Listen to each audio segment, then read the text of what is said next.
धड़कनों के संग-संग रक़्से विस्मय किस्त नंबर 10 पहला हिस्सा। ओह वेट वेट, ये डायलॉग क्या गा रहा था? असल में शहराम टेबल के नीचे से आफ़रीन की टाँग को अपने पैर से मस कर रहा था। इस हरकत पर वो इसके मर्दाना टच पर आफ़रीन के पूरे वजूद में करंट सा दौड़ा। पूरे जिस्म का खून चेहरे पर इकट्ठा हो गया। इसका चेहरा मर्दाना लम्स से सुर्ख हो गया। ये पहली बार था शहराम को उसे खुद से टच कर रहा था। उसने बेख्तियार इसके पैर को अपने पैर से ज़ोरदार ठोकर दे मारी। लेकिन अगले ही पल शहराम की हैरतज़दा आवाज़ सुनाई दी। मिस यास्तानी, खैर तो है? तुमने मुझे क्यों टेबल के नीचे से ठोकर मारी है? इसकी बात पर आफ़रीन दाँत पीस कर रह गई थी। इसकी बात पर शीश और वलीद गर्वेज़ी की एक साथ हैरान नज़रें उठी थीं। शीश ने मुस्कुराते हुए मज़ाही अंदाज़ में आफ़रीन को आँख मारी। रीन, मानता हूँ कि शहराम काफ़ी हैंडसम है, लेकिन ये मत भूलो कि तुम वलीद गर्वेज़ी के साथ डेट पर आई हो। इसने डेट कहकर शहराम और आफ़रीन को तपाना चाहा। आफ़रीन ने गुस्से से उसे घूरा। टेबल काफ़ी छोटी है, सो हादसा होते तो पर मेरा पैर उठ गया। कसूर आप लोगों का है, आप दोनों खुद ही यहाँ बैठने पर मुसर थे। उसने एक-एक लफ्ज़ जमा कर कहा, दाँत ऐसे पीसे जैसे जैसे उसके बीच शहराम को रखकर पीस डालेगी। ओह! तो तुम हम पर इल्ज़ाम लगा रही हो कि हमने तुम्हें डेट में खलल डाला है। शहराम ने चुभते लहजे में कहकर सीधा उसकी आँखों में देखा। नहीं, मैं सिर्फ़ ये नहीं चाहती कि आप लोग मज़ाक उड़ाएँ। आफ्टर ऑल सूरी साहब मेरी टाइप का बिल्कुल नहीं है।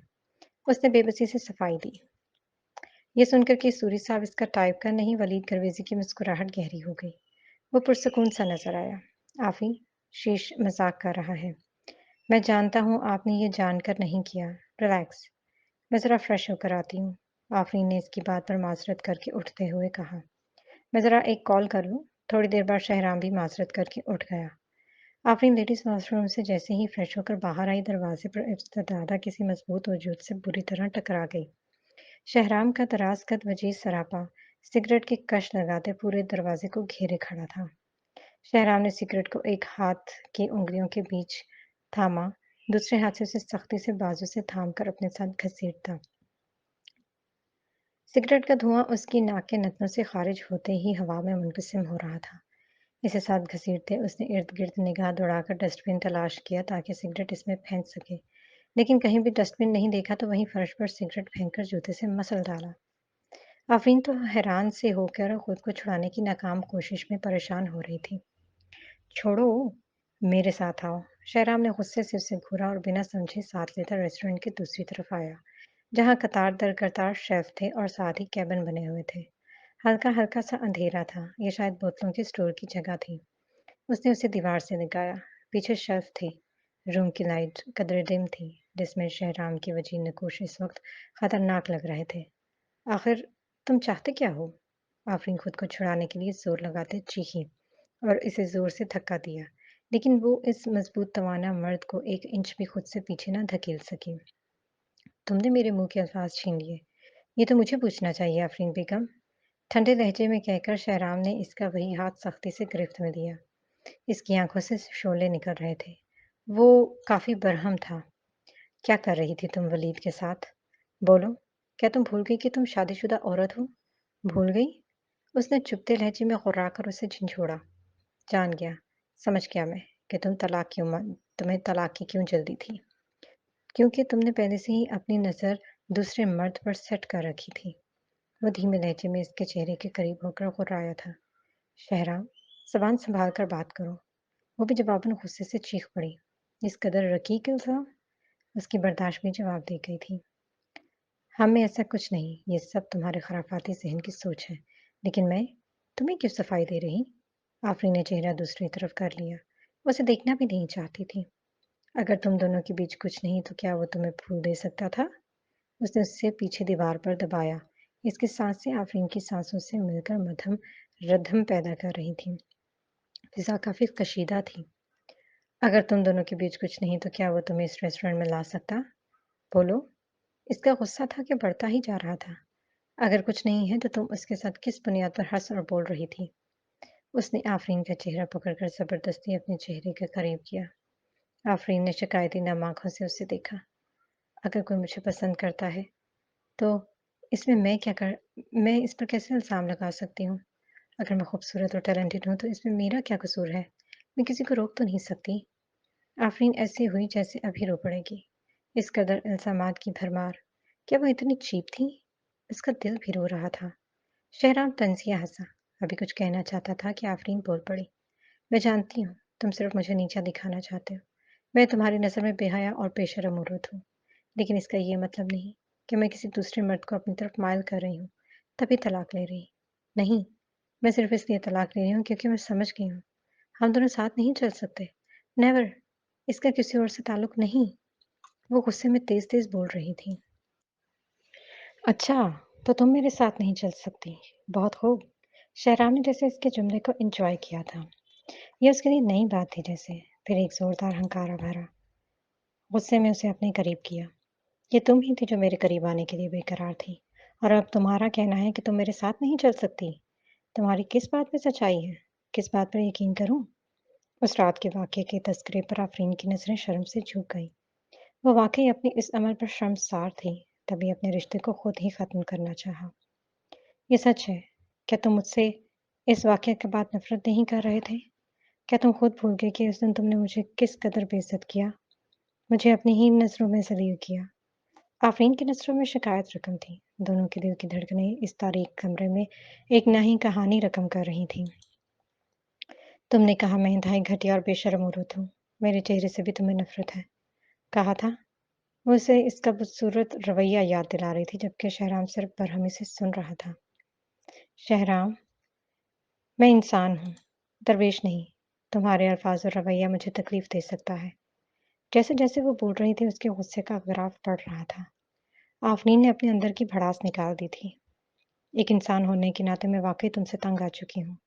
तुम एक खुदगर्ज शख्स हो। तुम्हें सिर्फ लेना आता है, देना नहीं। ये ऐसा है जैसे तुमने मुझसे शादी की ही फुल टाइम मुफ्त की नैनी बनने के लिए थी। वो हाँफने लगी थी, जैसे थक गई हो। लेकिन एक नैनी की भी तुम्हारी नज़र में इज़्ज़त होगी शहराम। मेरी तो इतनी इज़्ज़त भी तुमने नहीं की। मैं जस्ट शट अप। इसकी बात मुकम्मल होने से पहले ही शहराम ने धाड़ कर जैसे आगे कुछ भी ना कहने से खबरदार किया। नहीं होंगी चुप, नहीं होंगी। वो भी उसके मुँह पर एहतजाजन चीखी। हाँ, मानती हूँ, तुम हो खूबसूरत। लेकिन मैं थक चुकी हूँ सह-सह कर। मैं बाकी अल्फ़ाज़ उसके मुँह में ही दबा दिए गए। आफ़रीन की आँखों को इस अचानक हरकत पर फटी सी पटी रह गई। वो इसे दीवार में धकेले उसे खामोश करवा गया था। मद्धम रोशनी में सिर्फ़ साँसों की हलचल थी। माहौल काफ़ी रोमांटिक हो चुका था। आफ़रीन ने चाहा कि उसे धक्का देकर खुद से दूर करे, लेकिन थोड़ा-सा भी ना हिला सकी। मर्दाना कोलोन और तंबाकू की मिली-जुली खुशबू ने उसके होश उड़ा दिए थे। शहराम शुरू से सिर्फ़ इसे चुप करवाने के लिए रुका था, लेकिन फिर बाद में उसके होश भी खो गए। वो भूल गया कि वो क्या करने वाला था। पता नहीं कितने लम्हे, कितने मिनट गुज़र गए। अचानक फ़ोन की बेल ने माहौल की सहारंगेज़ी को तोड़ा। आफ़रीन बेख्तियार अपने हवासों में वापस आई और उसे ज़ोर से धकेला। इस बार शहराम ने भी उसे छोड़ दिया। आफ़रीन ने अपना जलता वजूद जल्दी से उससे दूर किया। हेलो। इसकी आवाज़ में हल्की-सी मदहोशी और कँपकँपाहट उतर आई थी। शहराम ने उसकी आवाज़ सुनकर बेख्तियार उसे देखा। कितनी दिलकश आवाज़ थी। जितनी खूबसूरत थी, उतनी ही आवाज़ खूबसूरत थी। पहले क्यों नहीं उसने बात नोट की? दूसरी तरफ वलीद पर वर दूसरी तरफ फ़ोन पर वलीद करवेज़ी था जो परेशानी से पूछ रहा था कि वो क्यों अभी तक नहीं आई। उसने आफ़रीन के लहजे की कँपकँपाहट नोट नहीं की। आफ़ी, तुम आधे घंटे से वॉशरूम में, अभी भी क्यों नहीं आई? आधे घंटे से? आफ़रीन शॉक्ड हो गई। क्या वो शहराम के साथ आधे घंटे से है? उसे पता ही नहीं चला। ओह! अचानक ही मेरी तबीयत ख़राब हो गई है। आफ़रीन ने दूसरी तरफ से बात सुने बगैर जल्दी-जल्दी फ़ोन काट लिया। फ़ोन काट कर जैसे ही मुड़ी शहराम के पहाड़ जैसे वजूद से टकराते-टकराते बची। दोनों की नज़रें एक साथ उठी और मिल गई थीं।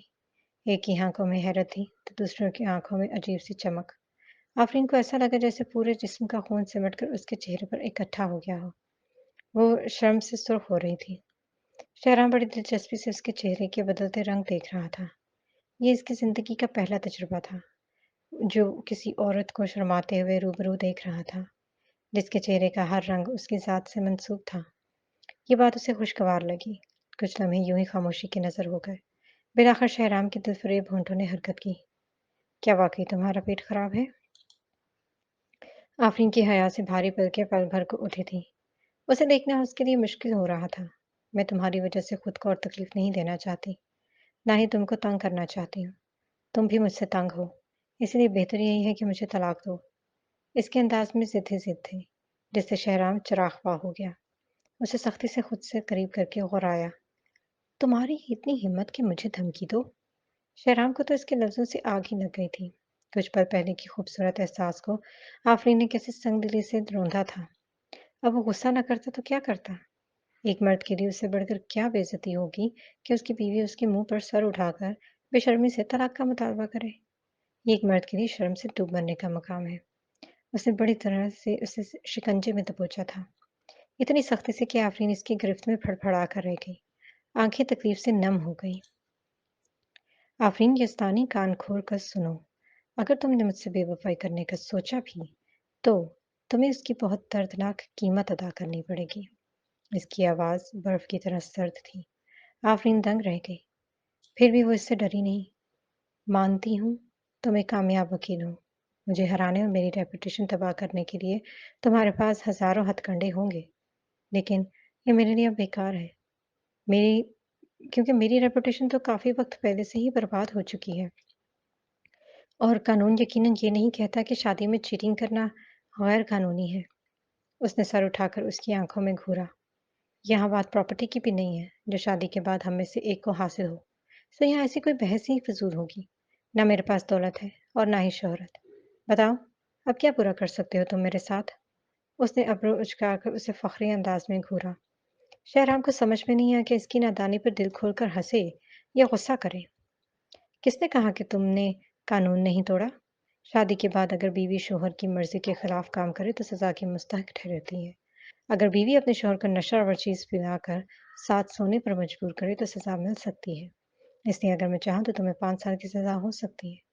अब बताओ। वो उसके कान के करीब झुका, जादू भरी लेकिन खतरनाक आवाज़ में सरगोशाना अंदाज में लफ्ज़ ब लफ्ज़ वार्निंग दे रहा था। आफ़रीन मुंजमद हो चुकी थी। क्या ये सच कह रहा है? नहीं, हो सकता है वो मज़ाक कर रहा हो। आफ़रीन ने जैसे खुद को तसल्ली दी। उसे साकत खड़ा देखकर वो मायने ख़ेज़ी से मुस्कुराया। अब लगता है तुम बिल्कुल भी कानून नहीं जानती। तुम मेरे साथ ही यहाँ से चल रही हो।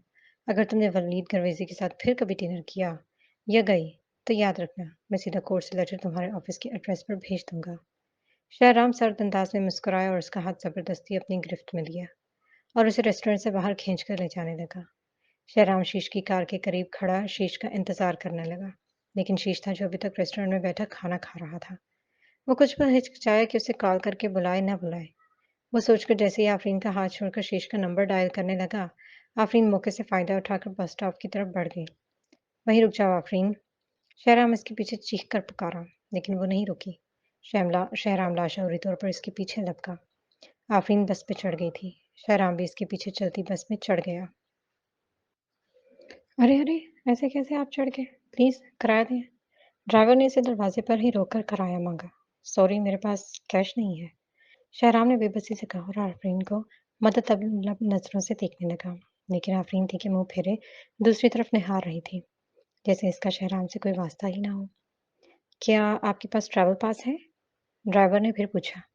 शहराम ने बेबसी से कहा, नहीं, मेरे पास ट्रैवल पास नहीं, क्योंकि उसे कभी बस में सफ़र करने का इत्तेफाक नहीं हुआ था। ड्राइवर के चेहरे का रंग बदल गया। उसने नागवार से इस सूटेड बूटेड अमीर नजर आने वाले शख्स को देखा। अगर आपके पास किराया और पास नहीं, तो प्लीज़ उतर जाएँ। देखने में तो कोई फ़िल्म स्टार लग रहे हो, लेकिन बस में सफ़र के लिए जेब में किराया तक नहीं। उसने उसे तीखी नज़रों से ऊपर से नीचे घूरा। शहराम आज से पहले इतना शर्मसार कभी नहीं हुआ था। उसने शिकायती नज़रों से आफ़रीन को देखा, जो सुनकर भी अनजान बनी हुई थी। इधर आओ, मेरा किराया दो। उसने आफ़रीन को मदद तलब नज़रों से देखा। आफ़रीन ऐसे हो गई जैसे सुना ही ना हो। खिड़की से बाहर देखती रहेगी, जैसे इसे जानती ही ना हो। शहराम को रह-रह कर इसकी अदाओं पर गुस्सा आ रहा था। कुछ औरतों को इस हसीन फिल्मों के हीरो नजर आने वाले नौजवान पर तरस आया, तो उनमें से एक औरत बोल उठी, मैं आपका किराया दे देती हूँ। इस पर साथ वाली भी बोल उठी, मैं भी देती हूँ, मेरे पास बस का कार्ड है। शहराम इस कदर रश में बुरी तरह घबराया था। उसने बेचैन होकर आफरीन को मदद के लिए पुकारा। हनी, अब नाराजगी खत्म करो। मैं मानता हूँ मैं गलत था। प्लीज इधर आकर मेरा किराया तो अदा करो। कब से खड़ा हूँ। इसके लहजे में इल्तिजा थी। शहराम के इतने प्यार से बुलाने पर आफरीन को एक साथ 10 नजरों ने घूरा। लड़कियों की आंखों में हसद की जलन थी, तो कुछ बड़ी उम्र की औरतों में आंखों में बला की सताइश थी। आफरीन तो दंग रह गई। शहराम सिर्फ कुछ लम्हे पहले ही बस में सवार हुआ था और आते ही कितनी सारी औरतों की तवज्जो अपनी तरफ मबजूल कर ली थी। अब इस पर जलकर आफरीन ने पैर पटके। नहीं हूं मैं तुम्हारी प्यारी। फजूल मत बको। मैं तुम्हें बिल्कुल नहीं जानती। उसने लाल में से शाने उचकाकर मुंह फेर लिया। हनी, तुम घर में मुझ पर चिल्ला लेना। यार, बाहर क्यों लड़ रही हो? कुछ तो मेरी इज्जत का ख्याल करो। क्या सोचेंगे लोग कि मियाँ बीवी बाहर आपस में झगड़ा कर रहे हैं? उसने बेबसी से उसके करीब आकर कहा। ये तुम्हारी बीवी है? एक मर्द ने उठकर पूछा, जिस पर शहराम ने जेब से एक फोल्ड पेपर निकालकर उसे खोलकर दिखाया। ये इसका निकाहनामा था। मैं ये निकाहनामा साथ लाया हूँ, आप खुद देख लें। मैं झूठ नहीं बोल रहा। ये मेरी बीवी है, जो मुझसे नाराज हो गई है। एक बुजुर्ग ने आफरीन को नागवारी से घूरा। लड़की, तुम कोई बहुत ही अड़ियल घोड़ी लगती हो। हम सब धोखा खा गए। इसकी बात पर ड्राइवर ने भी उसे झिड़का। देखिए मिस, जल्दी से अपने शौहर का किराया अदा करें। लड़ाई घर जाकर करना। ये बस है, तुम दोनों के लड़ने की जगह नहीं। दो औरतें आपस में इन दोनों को देखकर सरगोशी करने लगी। कितना हसीन शौहर है इस लड़की का। फिर भी नखरे देखो।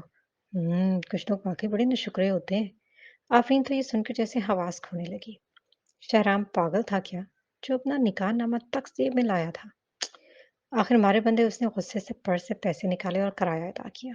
साथ साथ घूरियां भी जारी थी, जिसको शहराम ने मस्कीन सी सूरत बनाकर मजा लिया। साथ ही एक आंख विंग की थी। फिर करीब होकर उसने अपना एक बाजू उसकी पतली कमर के गिर्द लपेट कर उसके कान में मकनातीसी लहजे में सरगोशी की। थैंक यू जान। उसकी गरम नरम सांसें आफरीन के कान की लोगों को छू रही थी। इतने सारे लोगों के बीच शहराम की हद दर्जा गुर्बत से आफरीन शर्म से सुर्ख हो रही थी। बेवजह से उसे घूर कर रह गई। क्या करती? दांत पीसकर दिल ही दिल में उसे गालियां दी। भाड़ में जाओ। तुम्हारे साथ। शहराम फिर से कान में गुनगुनाया। आफरीन ने चौंक कर उसे देखा। क्या उसने उसकी सोच पढ़ ली? लेकिन उसे ये नहीं पता चला कि वो बड़बड़ाहट में जो बोली थी, शहराम ने करीब होने की वजह से सुन लिया था। वो तुनक कर एक खाली जगह पर बैठ गई। शहराम भी साथ बैठ गया। आफरीन ने उसे नजरअंदाज करके खामोशी से वलीद को मैसेज भेज दिया। सर, माफ कीजिएगा, मेरी आंटी अचानक ही आ गई थी, इसलिए मैं जा रही हूँ। शहराम ने करीब होने की वजह से मैसेज पढ़ लिया था। इसका मूड सख्त खराब हुआ। न फ़कत आफरीन ने अपना व्हाट्सएप नाम बदला था, बल्कि इसकी मौजूदगी में ही एक गैर मर्द को मैसेज भेजा था, जैसे उसे वाकई में अपने शोहर की परवाह न हो। और ये बात शहराम से हजम होनी मुश्किल थी। ये तुम अपनी आंटी से कब मिली? क्या तुम अभी इस्तानी फैमिली से राब्ते में हो? शहराम ने नासमझी से उसे देखकर पूछा। आफरीन ये सुनकर हक्का बक्का रह गई। लब भींचकर उसे घूरा। आंटी फ्लू एक बीमारी का नाम है, समझे? अब आ गए और अपने और सवाल मत करना, उसने वार्न किया। शहराम जो बड़े एतमाद से आज तक समझता था कि उसे हर चीज का इल्म पर है, इस बात पर मात खा गया। हल्के से खांसा। मतलब ये कि तुम झूठ बोलने में भी माहिर हो बीवी। मैं तुम्हारे मुंह से कुछ नहीं सुनना चाहती शहराम। आफरीन कुछ दूर हटी। क्यों मेरे पीछे आ रहे हो? मैं यहाँ से सीधी ऑफिस जाऊंगी। मुझे भूख लगी है बीवी, मैंने कुछ नहीं खाया, उसने मासूमियत से कहा, जिस पर आफरीन ने आंखें छोटी करके उसे घूरा।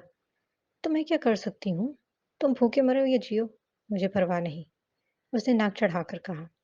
अब वो कोई ऐसा ख्वाब देखना नहीं चाहती थी जो उसे फिर से तकलीफ से दो चार कर दे। इसके सर्द और बेरहमाना लहजे ने शहराम को तकलीफ तो बहुत दी, लेकिन साथ ही वो अपने एहसासात भी समझ नहीं पा रहा था। वो वाकई किसी औरत के मूड को समझने से कासिर था। देखो, अगर तुम मुझे नहीं खिलाओगी, मैं तुम्हारे साथ साथ ऑफिस तक चलूंगा। ये सिर्फ सुनकर आफरीन का दिल किया बस से छलांग लगा दे। मैं? और तुम्हें खिलाऊं? क्या तुम कोई पालतू जानवर हो जो मैं तुम्हें खिलाऊं? सच्ची बात तो ये थी कि खुद इसका भी भूख से बुरा हाल था। उसने भी कुछ नहीं खाया था। खिड़की से बाहर देखते ये ख्याल के आते ही इसकी आंखों में चमक लहराई। खाना पकाना तो मेरे लिए मुमकिन नहीं, लेकिन हम इस होटल पर जरूर खा सकते हैं, जो मैं चूज करूंगी। अगर तुम्हें पसंद आए तो तुम्हारी मर्जी। उसने शाने उचकाकर लापरवाही का मुजाहिरा किया। शहराम बस उसे देखता रह गया। लाशौरी तौर पर वो इसके साथ कुछ वक्त गुजारना चाहता था, तो जल्दी से बोल उठा, डन। 10 मिनट बाद ही दोनों सड़क पर मौजूद एक रेस्टोरेंट में दाखिल हुए जहां सिर्फ स्पाइसी खाना ही मिलता था। शहराम तसव्वुज़ में आफरीन को देखता ही रह गया, जो लापरवाही का मुजाहिरा करती एक कुर्सी खींचकर आराम से बैठ चुकी थी और अब बेरे को स्पाइसी खाना ऑर्डर कर रही थी। शहराम लाचारी और बेबसी से थूक निकल कर रह गया। कितनी बेहस थी! उसे पता भी था शहराम का मैदा हसास है, वो स्पाइसी खाना नहीं खा सकेगा, लेकिन उसे परवाह नहीं थी। वो समझ गया कि वो जानबूझकर ऐसा कर रही है। वो ऐसे बैठी थी जैसे अकेली हो। सच्ची बात तो ये थी कि आज इतने दिनों बाद वो अपनी मर्जी का खा सकती थी। गुज़रे दिनों में शहराम के साथ रहकर उसे बिल्कुल भी मौका नहीं मिल सका कि स्पाइसी खा सके और आज वो अपनी मर्जी के करने में आज़ाद थी।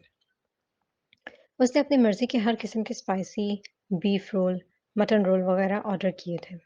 आज वो दिल खोलकर शहराम के सामने अपनी मर्जी का खाना खाकर असल में उसे ये पावर करवाना चाहती थी कि उसे शहराम के हसास मैदे की परवाह नहीं। शहराम के तासुरात काफ़ी नाखुशगवार थे। वो मुकम्मल अपने खाने में मसरूफ़ थी। आँख उठाकर भी उसे नहीं देख रही थी। जैसे वो अकेली ही बैठी हो या उसके सामने इसका शौहर नहीं, कोई अजनबी शख्स बैठा हो। अगर यहाँ बात गुज़रे दिनों की होती, तो उसकी तबीयत का ख़्याल रखते, हल्का-फुल्का ऑर्डर करती। लेकिन अब बात दूसरी थी। अब वो इसके बारे में बिल्कुल नहीं सोच रही थी। कुछ देर सब्र के साथ उसके खाता देखकर आखिर शहराम से रहा न गया। मुझे भी दो। उसकी लापरवाही उसे तहस दिला रही थी। तभी सर्द अंदाज में बोल पड़ा, क्यों? क्या तुम्हारे साथ हाथ सलामत नहीं है? आफरीन ने बिना उसे देखे मगन अंदाज में कहा, खाना है तो खुद उठाओ। उसने खाने से भी सर नहीं उठाया। ये सुनकर शहराम की सर की रगें गुस्से से भड़क उठी। उसने खुद ही हाथ बढ़ाकर एक बीफ रोल उठा लिया, लेकिन एक लुक़मा लेते ही उसका दिल उछलकर बाहर आने लगा। ज़बान के साथ मुंह भी जलने लगा। जैसे-तैसे जो लुक़मा निगल कर नीचे उतारा। मैदे में जाते ही जलन से मैदा दहाइयाँ देने लगा। तेज़ मिर्चों की वजह से कानों तक से धुआँ निकलने लगा। बेइख्तियार चिल्ला उठा, उफ़! ये क्या है? उफ़! इस कदर मिर्ची! आह! जल्दी से पानी का गिलास उठाकर मुँह से लगा दिया। मिर्चों की वजह से इसका मुँह, ज़ुबान, मैदा और सीना तक जलने लगा था। Spicy role? आफ़रीन ने लापरवाही से रोल उठाकर उसे दिखाते हुए कहा और मज़े से चुटकारे देकर खाने लगी। लेकिन उसे जला रही हूँ, ऐसे। और वो वाक़ई जल रहा था। उसे खाता देखकर नहीं, बल्कि उसकी लापरवाही उसे जलाकर मार रही थी। तुम ये जानबूझकर कर रही हो ना? शहराम ने बमुश्किल जलते मुंह से उसे घूरते हुए कहा। आफरीन ने आईब्रो उठाकर इसके जुमले पर हैरत से उसे देखा। वाकई मिर्चों की वजह से खुद उसका चेहरा सुर्ख हो रहा था। बिल्कुल नहीं, मुझे क्या ज़रूरत है? मुझे तो हमेशा से स्पाइसी ही पसंद है। ये और बात है कि तुम्हारे लिए पकाते हुए मैं मिर्च ना होने के बराबर डालती थी, लेकिन अब मैं अपनी मर्जी से खा सकती हूँ। किसी और के लिए खुद को पाबंद तो नहीं कर सकती। इसका लहजा जताता हुआ सा था। शहराम के लिए ये बात नहीं थी। उसे नहीं पता था कि वो स्पाइसी पसंद करती है और उसे ये बात भी आज पता चली कि वो उसकी वजह से मिर्चें कम डालती थी, जबकि वो समझता रहा है कि आफरीन को भी उसकी तरह मिर्च नहीं पसंद। इसके बावजूद भी आफरीन का रवैया काफ़ी दिलशिकन था। शहराम ने वाकई अपने दिल में तकलीफ महसूस की, लेकिन दूसरे पल ही इसका लहजा काफ़ी सर्द हो गया। मैंने कभी तुमको मजबूर नहीं किया कि खुद को मेरी वजह से पाबंद कर लो। ये एक तरफ़ा है, तुम्हारा अपना फैसला था आफरीन बेगम। उसने सर्द नज़रों से इसकी आंखों में आंखें डाली। इसकी आंखों में मिर्ची की वजह से नमी के साथ सुर्खी भी छाई हुई थी। इसकी बात पर आफरीन का नवाला चबाते मुंह रुक गया। सच ही तो कह रहा था। उसने कब उसे किसी बात के लिए मजबूर किया था? बिल्कुल नहीं। वो इस पर इल्ज़ाम नहीं रख सकती थी। वो समझ गई कि सारा कसूर इसका अपना था। शुरू से दिन से लेकर आज तक वो गलतियों पर गलतियां करती आई थी और इल्ज़ाम शहराम पर लगा देती थी। वो खुद उसके पास गई थी, ज़बरदस्ती रिश्ता भी जोड़ा। इसमें कहीं भी शहराम का कसूर नहीं था। बस ये मानने में इसकी खुददारी आ रही थी। भला की ज़िद्दी थी आफरीन। वो सर झुकाए रोल खाती रही, खामोशी से सोचे गई। खाने के बाद बिल आया तो उसने बेरे से कहा, हाफ मैं पे करूंगी और हाफ ये आदमी करेगा।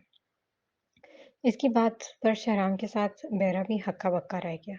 शहराम ने तो कुछ खाया ही नहीं था, फिर भी आधा बिल भरने पर मजबूर था। अपने पैसे वापस रख लो। मैं कभी नहीं चाहूंगा कि मेरी औरत बिल पे करें।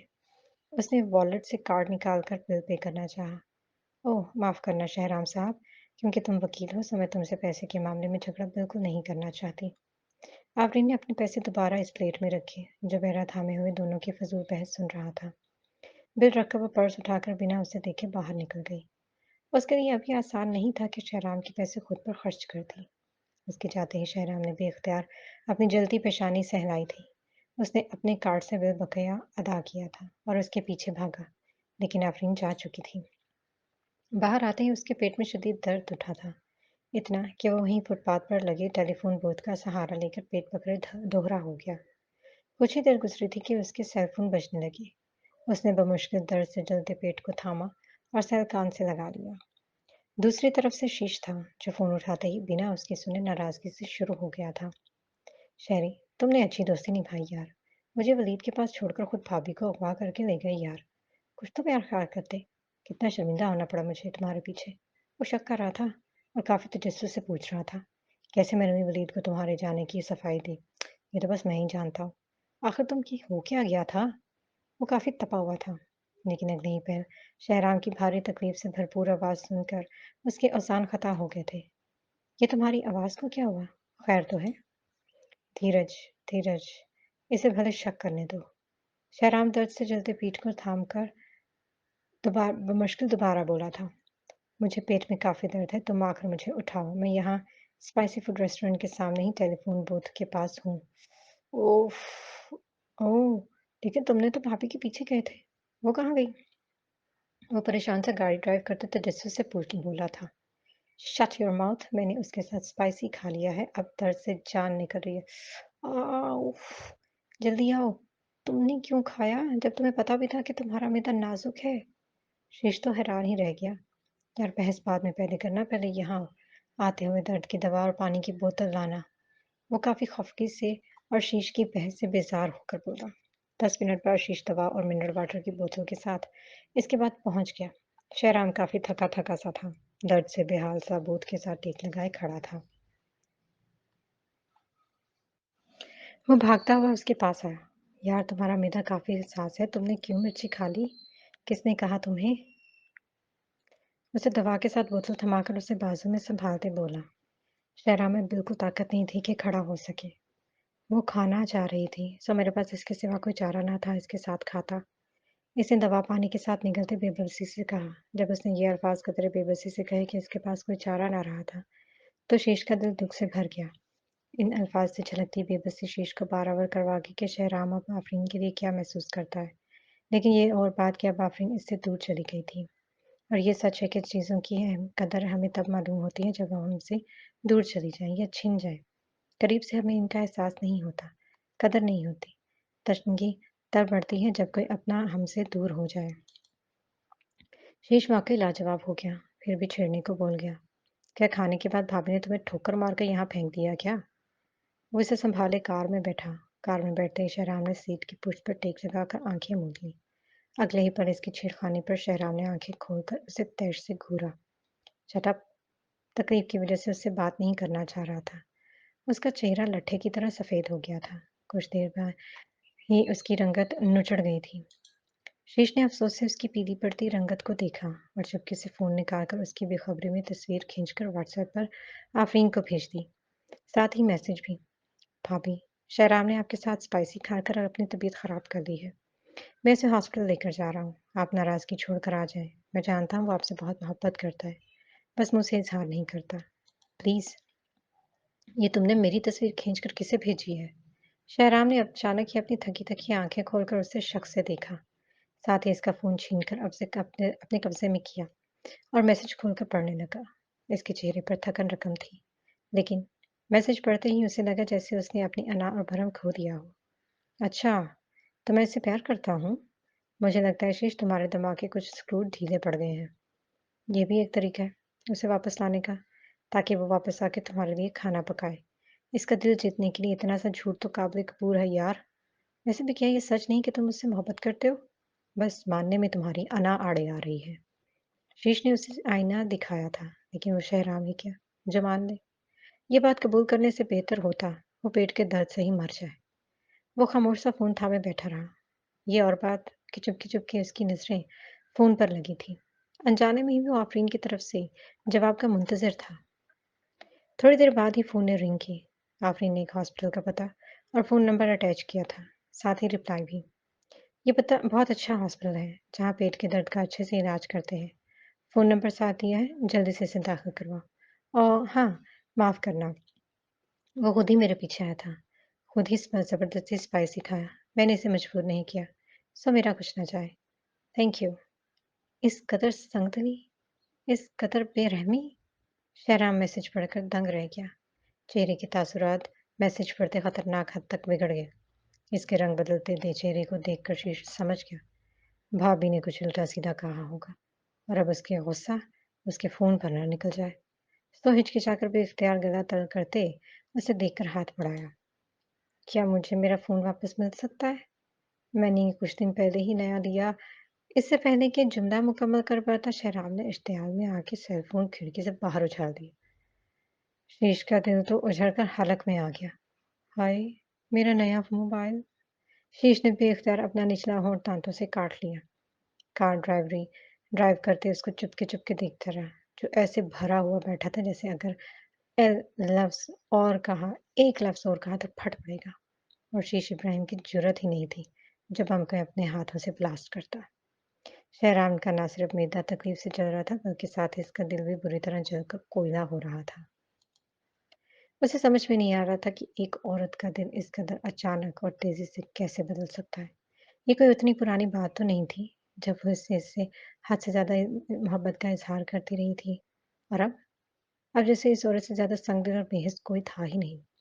इसके लिए यकीन करना बहुत मुश्किल हो रहा था, बहुत मुश्किल।